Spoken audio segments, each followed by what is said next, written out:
दोस्तों, प्रत्येक युग समाप्त होने के बाद 200 वर्षों का युग संधि काल आता है, जिसमें दो भाग होते हैं। पहला है 100 वर्षों का संध्या काल और दूसरा है 100 वर्षों का प्रातः काल।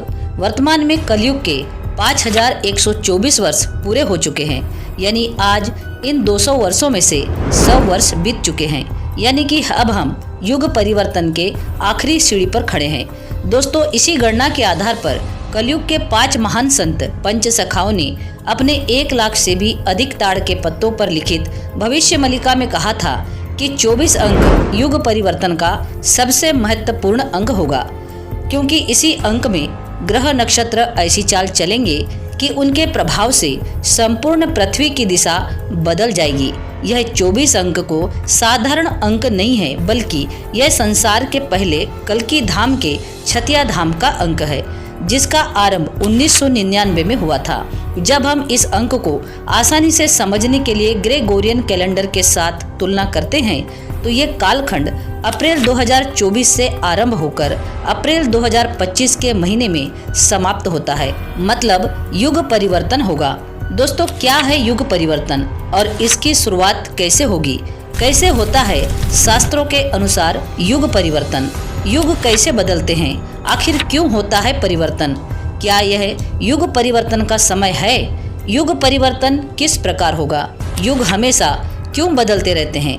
दोस्तों, इन्हीं सभी सवालों के जवाब हम सनातनी टेल्स चैनल की इस वीडियो में विस्तार से जानेंगे। वीडियो को शुरू से अंत तक जरूर देखिएगा और आपसे छोटा सा निवेदन है कि वीडियो को लाइक करके यदि आप चैनल पर नए हो तो चैनल को सब्सक्राइब अवश्य कर लीजिए और साथ ही कमेंट में जय श्री कृष्णा और जय जगन्नाथ अवश्य लिखिए। चलिए जानते हैं। दोस्तों, सबसे पहले हम जान लेते हैं क्या है युग परिवर्तन। दोस्तों, युग परिवर्तन का मतलब है समय के साथ होने वाले प्राकृतिक बदलाव और संसार के जीव जंतुओं में होने वाले बदलाव। युगों का बदलाव नदी के निरंतर प्रवाह की तरह होता है और यह कभी स्थिर नहीं रहता।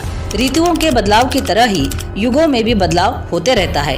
दोस्तों, अब हम युग परिवर्तन से जुड़ी कुछ खास बातों को जान लेते हैं। युग का मतलब होता है एक निश्चित संख्या के सालों की अवधि। महर्षि वेदव्यास के अनुसार सतयुग, त्रेतायुग, द्वापर युग और कलयुग ये 4 युग है। इन चारों युगों की अवधि देवताओं के 12,000 दिव्य वर्षों के बराबर होती है और युग वर्णन का मतलब होता है कि उस युग में लोगों का जीवन, आयु, ऊंचाई कैसी होगी और उनमें क्या अवतार होंगे। माना जाता है कि युग परिवर्तन के दौरान सतयुग की शुरुआत कार्तिक महीने के शुक्ल पक्ष की नवमी को हुई थी और इस युग को पहला युग माना जाता है। प्राय हर शताब्दी में वातावरण बदल जाता है, परंपराओं में उल्लेखनीय हेर फेर होता है। हर पल परिवर्तनशील है। सुबह से दोपहर, शाम, रात्रि और फिर सुबह पर यह नई सुबह एक दिन पहले वाली सुबह से भिन्न होती है। यही परिवर्तन है। युग परिवर्तन एक ऐसा परिवर्तन है जो कुछ दशक से पहले से बिल्कुल भिन्न होता है। जैसे 5 दशक पहले यानी 500 साल पहले टीवी, मोबाइल, कंप्यूटर की कभी कल्पना ही नहीं की थी और आज ये सब बिल्कुल सहज है। यही है युग परिवर्तन। दोस्तों, 500 साल पहले हमारे समाज में छुआछूत, अशिक्षा, भूखमरी जैसे गांव में आम बात थी। ये सभी मुद्दे लगभग खत्म हो गए हैं। दोस्तों, युग परिवर्तन यानी कि संसार के सभी जीवों में बदलाव आना। हिंदू धर्म में युगों का परिवर्तन नदी के निरंतर प्रवाह की तरह होता है और यह कभी स्थिर नहीं रहता। हिंदू शास्त्र के मुताबिक समय को 4 युगों में बांटा गया है: सतयुग, त्रेतायुग, द्वापर युग और कलयुग। कहा जाता है कि सतयुग करीब 17,28,000 साल का, त्रेतायुग 12,96,000 साल का, द्वापर युग 8,64,000 साल का और कलयुग 4,32,000 साल का होता है। ऐसा माना जाता है कि हम इस समय कलयुग में हैं। यह युग संघर्ष और पाप से भरा हुआ है। चारों युगों को मिलाकर एक महायुग बनता है, जिसकी अवधि 12,000 मानव वर्ष होती है। दोस्तों, हर युग की अपनी एक खासियत होती है। युगों के बारे में कहा जाता है कि किसी भी जन्म में किए गए कर्मों के मुताबिक आत्मा अगला शरीर धारण करती है। दोस्तों, युग परिवर्तन का संबंध संपूर्ण संसार से है। पृथ्वी के किसी भाग विशेष के चेतन होने से इसका संबंध नहीं है। ईश्वरीय सत्ता के अवतरण के बिना युग परिवर्तन असंभव है। आदिकाल से ऐसा होता चला आया है। दोस्तों, हर पल परिवर्तनशील है। सुबह से दोपहर, शाम रात्रि और फिर सुबह पर यह नई सुबह एक दिन पहले वाली सुबह से भिन्न होती है। यही परिवर्तन है। युग परिवर्तन एक ऐसा परिवर्तन है जो कुछ दशक पहले से बिल्कुल भिन्न होता है। दोस्तों, अब बात करते हैं परिवर्तन क्यों होता है। परिवर्तन जो है वो संसार का अटल नियम है।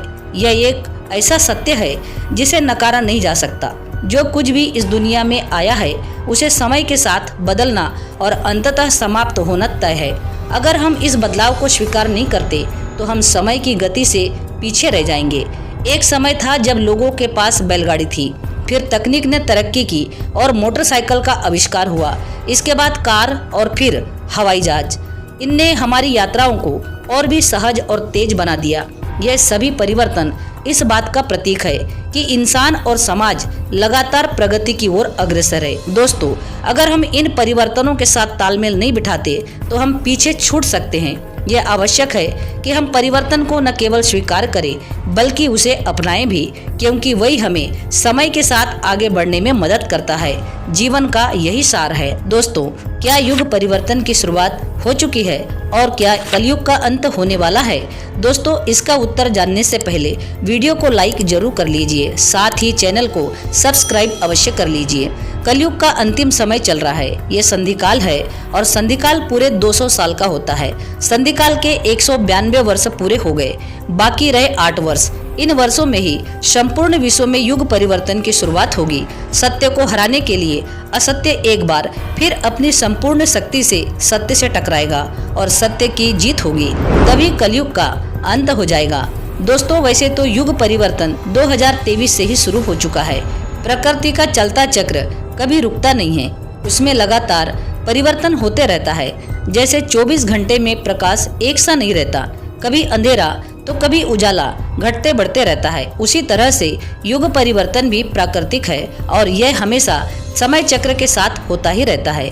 दोस्तों, युग परिवर्तन के पीछे कई कारण होते हैं। कलयुग के अंत में प्रलय होता है और धर्म की फिर से स्थापना होती है। इसके बाद सतयुग की शुरुआत होती है।